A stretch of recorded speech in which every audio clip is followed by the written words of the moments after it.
आदाब, नमस्कार, good evening, सत श्रीकाल। एक बार फिर आप तमाम लोगों का स्वागत है क्राइम तक की कहानी के इस एपिसोड में। उम्मीद है पूरी फैमिली अच्छी होगी, अपना और अपनों का ख्याल रख रही होगी। ये कहानी है एक आर्मी मैन की और ये कहानी है एक लड़की की। वो आर्मी मैन जिसे उस लड़की से प्यार हो जाता है, दोनों एक दूसरे से प्यार करते हैं। 2 साल तक दोनों एक दूसरे के प्यार में डूबे रहते हैं, लेकिन 2 साल बाद पूरी जिंदगी अचानक दोनों की ही बदल जाती है। ये कहानी 28 अगस्त रात 8:30 बजे से शुरू होती है।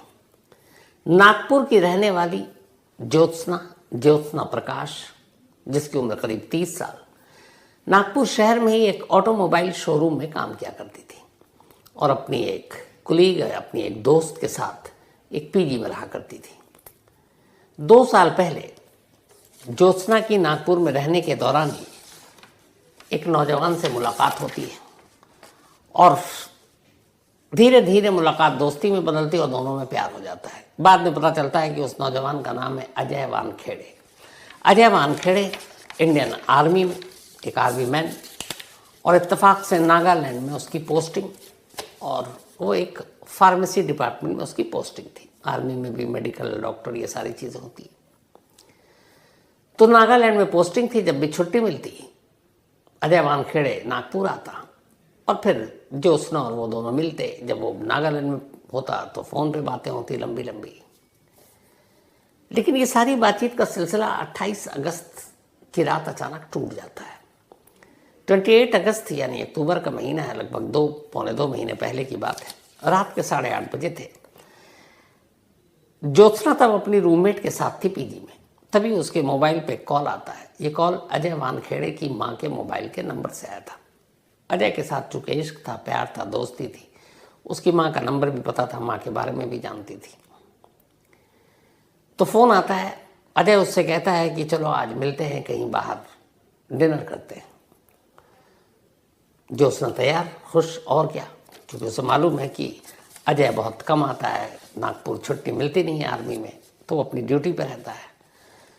तो अब वो आता है और उसके बाद ज्योत्सना को अपने साथ लेता है। एक ख़ास जगह पर उसने बुलाया था, एक पॉइंट था वहाँ पर, और फिर वहाँ जाने के बाद वो दोनों साथ होते हैं। उसके बाद रात बीतती है। 28 से 29 अगस्त हो गई, लेकिन रात वापस ज्योत्सना अपने घर नहीं लौटी, पीजी में। अब इधर इससे पहले भी ज्योत्सना कई बार बाहर गई, लेकिन लेट नाइट आ जाती थी क्योंकि सुबह उसे काम पे जाना होता था। लेकिन जब देर रात हो गई, 28 अगस्त को लौटी नहीं, तो उसकी दोस्त को फिक्र हुई। उसने ज्योत्सना के मोबाइल पे कॉल करना शुरू किया। घंटी बज रही है, ज्योत्सना फ़ोन नहीं उठा रही है। उसे लगा कि शायद नहीं आएगी, हालांकि ऐसा हुआ नहीं था इससे पहले। फिर भी उसने इंतज़ार किया और उसके बाद सुबह हो गई। अब सुबह भी ज्योत्सना नहीं लौटी। उसने पता किया उसके शोरूम में कि वो काम पर गई है कि नहीं, तो पता चला कि वहाँ नहीं आए, और कभी वो एब्सेंट होती नहीं थी, बहुत ही जिम्मेदारी से अपना काम करती थी। तो अब दोपहर हो गई, शोरूम से भी पता चला कि वो पहुंची नहीं है। अब उसकी दोस्त को फिक्र हुई। तब उसने पहली बार ज्योत्सना के घर वालों को फ़ोन किया। चूँकि दोनों पीजी में एक साथ थे, एक दूसरे के फैमिली का इमरजेंसी के नंबर रखते थे एक दूसरे के लिए।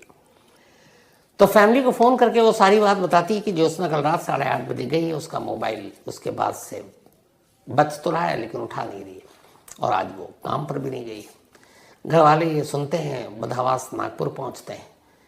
उसके बाद जाकर पुलिस स्टेशन में ज्योत्सना की गुमशुदगी की रिपोर्ट लिखा देते हैं।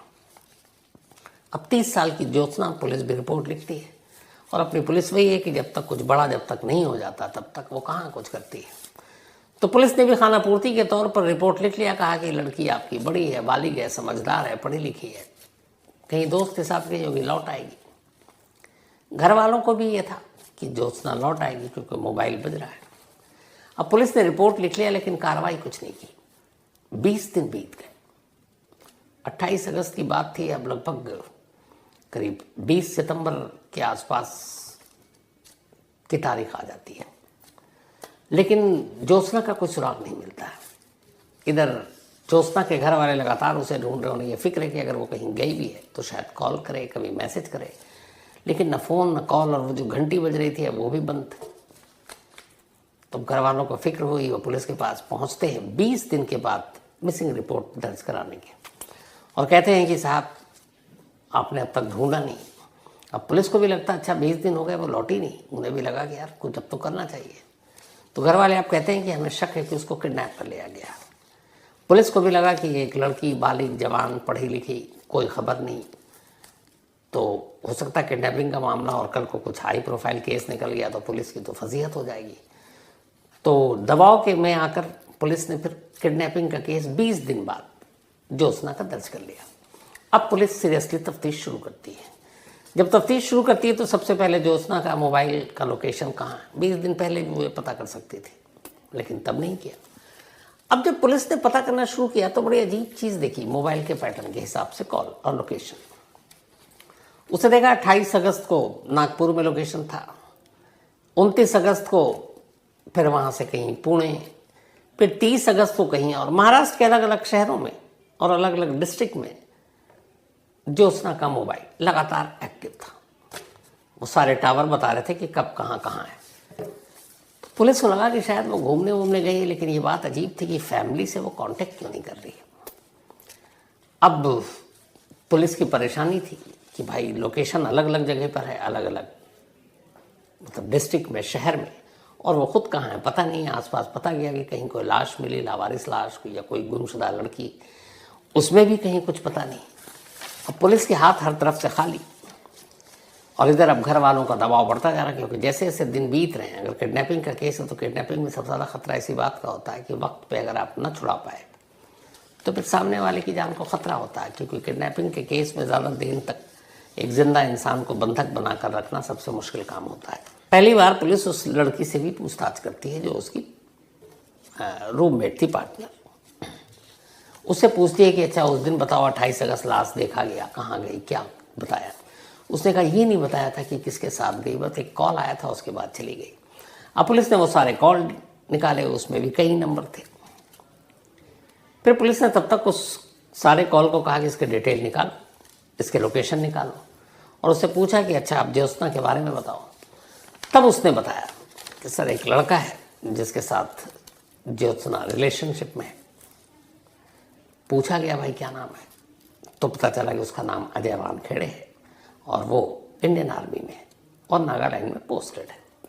उधर जब मोबाइल की कॉल डिटेल निकाले गए तो पता चला कि 28 अगस्त की रात जो आखिरी कॉल आया था ज्योत्सना के मोबाइल पर, वो अजय वानखेड़े की माँ का नंबर था। तो अब दो चीज़, एक रिश्ता दोस्त ने बनाया, दूसरा मोबाइल दोस्त ने बनाया। अब जब ये दोनों चीज़ें पता चली तो आगे की पूछताछ के लिए पुलिस ने कहा कि भाई अजय वानखेड़े से पूछताछ कर लेते हैं। पता चला कि अजय वानखेड़े तो वापस पहुंच गया नागालैंड और अपनी ड्यूटी ज्वाइन कर चुका है। पुलिस ने नागालैंड में इंडियन आर्मी के उस टुकड़ी से जो भी जहाँ वो काम करता था उनसे कांटेक्ट किया, अजय वानखेड़े के बारे में पूछा, तो पता चला कि अजय वानखेड़े है तो वहीं लेकिन हॉस्पिटल में एडमिट है। पूछा गया क्यों, तो पता चला कि उसको शुगर है और भी कुछ चीज़ें हैं और वो काफ़ी दिनों से एडमिट है। पुलिस को लगा ये क्या मतलब अजीब इत्तेफाक है कि इधर वो गायब है उधर वो एडमिट है, इन दोनों का कनेक्शन क्या है। फिर भी पुलिस ने कहा कि भाई उससे पूछताछ करनी, उन्होंने आर्मी से परमिशन मांगी, हमें पूछताछ करनी है। आर्मी ने कहा हम आपको सपोर्ट करेंगे भैया जो करना है। तो उन्होंने कहा ठीक है, जैसे ही वो डिस्चार्ज हो हॉस्पिटल से आप हमें इतला कर दीजिएगा, हमारी टीम पहुंच जाएगी। आर्मी ने कहा ठीक है। नागपुर पुलिस के कंसल्ट जो भी थे उनका नंबर रख लिया। अब इसके बाद नागपुर पुलिस हाथ पे हाथ धरे हुए कि उधर से कॉल आए, इन्फॉर्मेशन आए तो हो जाए। तभी एक दिन कॉल आया, लेकिन ये कॉल और भी ज़्यादा हैरान करने वाला था। नागालैंड की उस जिस हॉस्पिटल में एडमिट था आर्मी के ही, वहाँ से फ़ोन आया कि भाई वो उसकी तबीयत तो ठीक नहीं थी, एडमिट ही था, लेकिन अचानक वो हॉस्पिटल से गायब हो गया और वो हॉस्पिटल में है नहीं। अब नागपुर पुलिस को ये बात बड़ी अजीब लगी कि हॉस्पिटल में था, भाग गया। उसे ये भी पता है कि पुलिस को पूछताछ करनी है, फिर भी पुलिस को लगा कि भागा नहीं होगा, आएगा। लेकिन पुलिस की गलतफहमी फ़ौरन दूर हो गई। 2 दिन बाद पता चला कि अजय वानखेड़े ने एक लोकल कोर्ट में अग्रिम जमानत की याचिका दाखिल कर दी है। मतलब कि हमें डर है कि हमें पुलिस गिरफ्तार कर सकती है हमें। तो पहले उसने सेशन कोर्ट में दिया, वहाँ से खारिज हो गई। फिर पुलिस को पता चला कि उसने हाई कोर्ट में दे दिया। वहाँ से भी खारिज हो गई। अब पुलिस को लगा कि ये क्यों डर रहा है और क्यों ये एंटीसिपेटरी बेल के लिए अप्लाई कर रहा है, कुछ तो गड़बड़ है। अब पुलिस उसे ढूंढ रही है, लेकिन दोनों तरफ से इधर बेल खारिज है तो उसमें टाइम लगा। 28 अगस्त का ये वाकया है। 20 दिन के बाद किडनैपिंग की रिपोर्ट लिखी जाती है। 20 दिन के बाद पुलिस तफ्तीश शुरू करती है। पूरा सितंबर बीत गया, अब अक्टूबर का महीना आ गया। अब इस अक्टूबर के महीने में उधर से वानखेड़े भी आर्मी बेस से अपने गायब है, और उसके बाद वो लोअर कोर्ट फिर हाई कोर्ट भी पहुंच चुका है, वो भी कैंसिल। अब पुलिस उसे ढूंढ रही है कि भाई कहाँ है ज्योत्सना, उसका पता तो चले और वही बता सकता है। पुलिस उसे तलाशी कर रही थी कि तभी अचानक अभी 20 अक्टूबर को एक रोज अचानक अजय वानखेड़े खुद नागपुर पुलिस के सामने आता है और सरेंडर कर देता है। कहता साहब आप लोग मुझे ढूंढ रहे थे, मुझे लगा आप मुझे गिरफ्तार करेंगे, पता नहीं क्या क्या इल्ज़ाम लगाएंगे, तो इसलिए मैं एंटीसिपेटरी बेल के लिए गया था। मुझे कई लोगों ने कहा था कि आप जिस तरीके से मुझे ढूंढ रहे हैं तो अरेस्ट करके कोई भी केस लगा सकते हो, तो मैंने अपने डिफेंस के लिए गया था।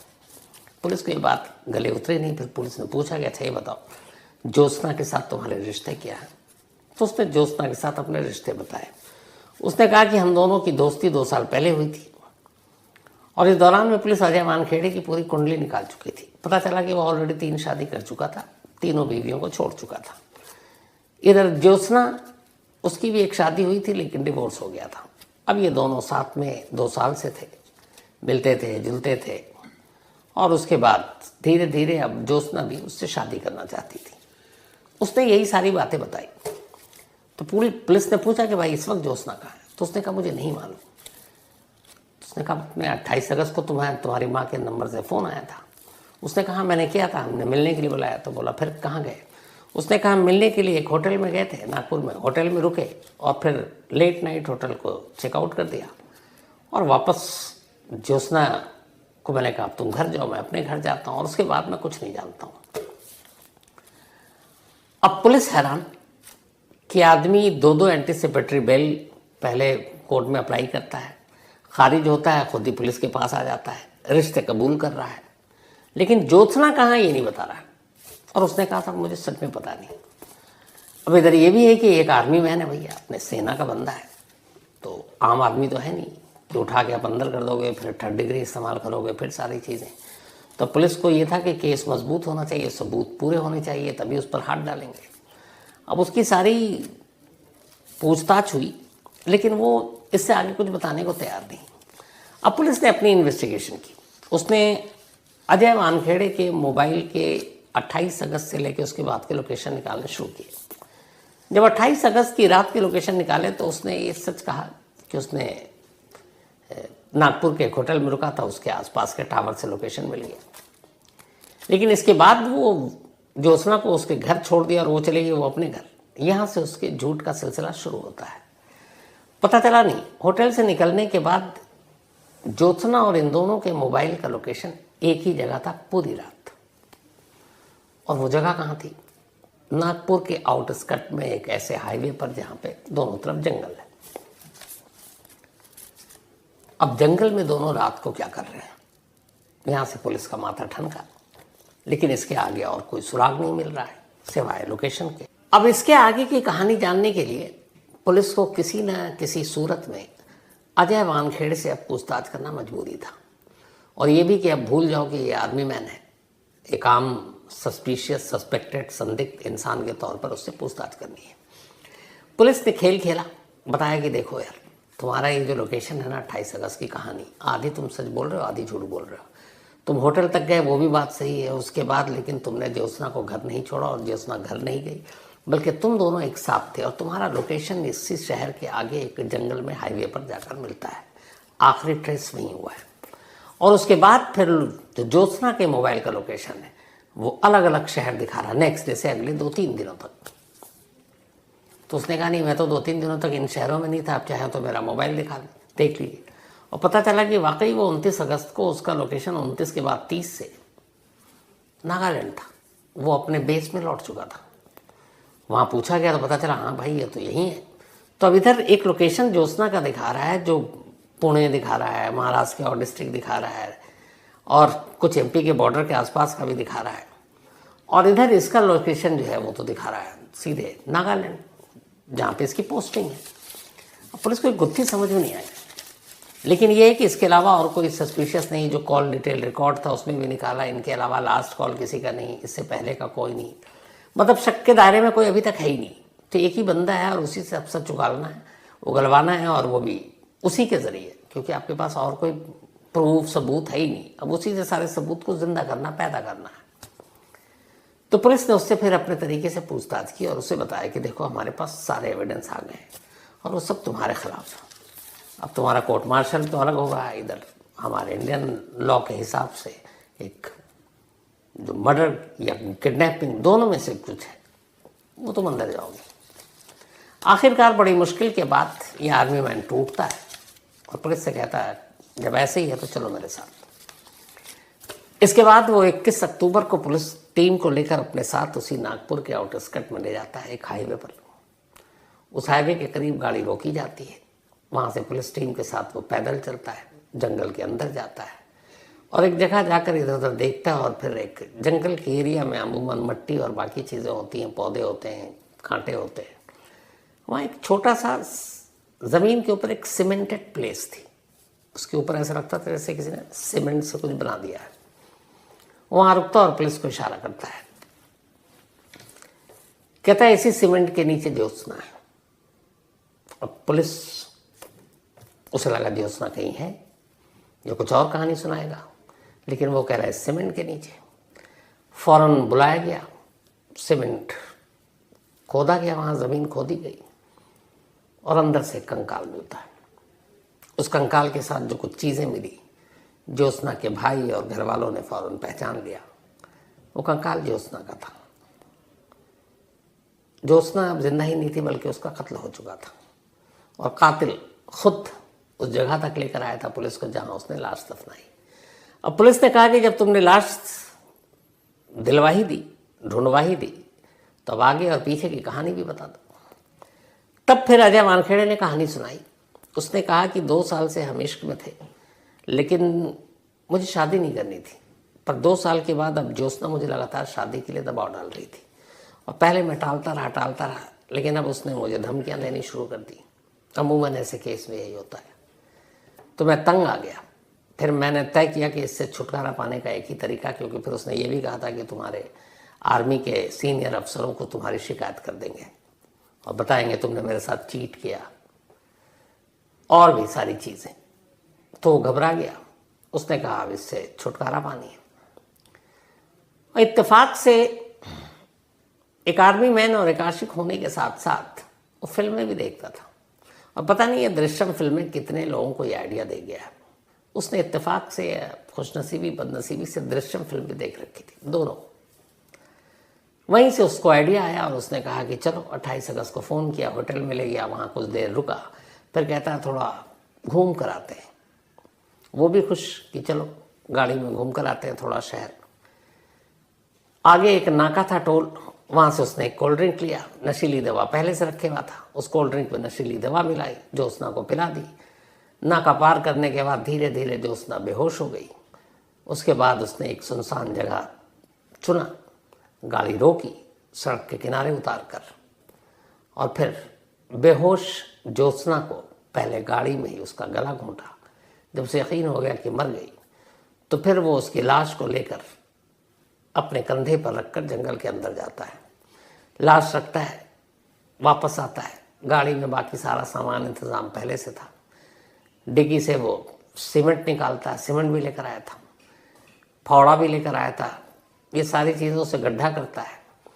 जब इतना गड्ढा हो जाता है कि उसके अंदर लाश रखी जा सकती है, तो उस लाश को रखकर मट्टी डालता है, फिर उसके ऊपर सीमेंट डालता है, फिर आसपास की झाड़ियाँ के छोटे छोटे जो झाड़ियाँ होती हैं उन सबको सीमेंट पर रख देता है, ऐसा लगे कि जैसे जंगल का हिस्सा है।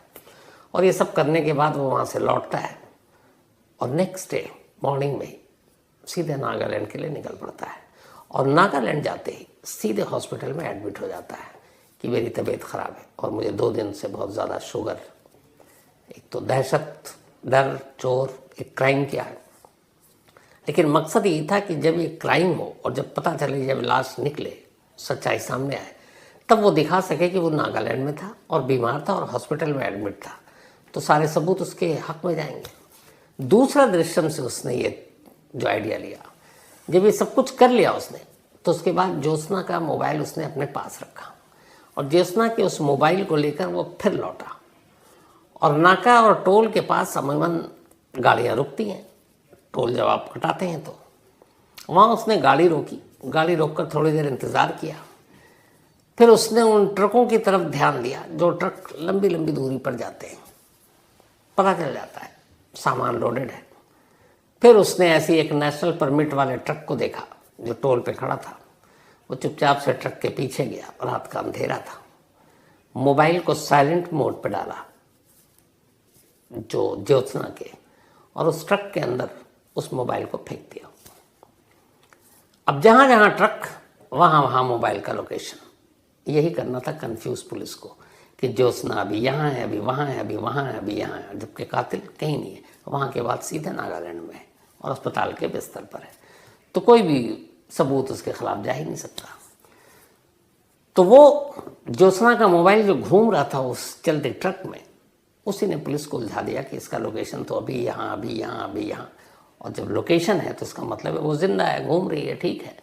और इसी लापरवाही ने इस केस को, कहाँ 28 अगस्त का मामला था और 20 अक्टूबर को ये केस वर्कआउट हुआ है, लगभग 2 महीने बीत गए। आर्मी मैन को पकड़ लिया गया है और अब आर्मी मैन इस वक्त पुलिस कस्टडी में है, पुलिस पूछताछ कर रही है, उस मोबाइल को भी बरामद करने की कोशिश कर रही है जो इस केस में एक बहुत बड़ा सबूत हो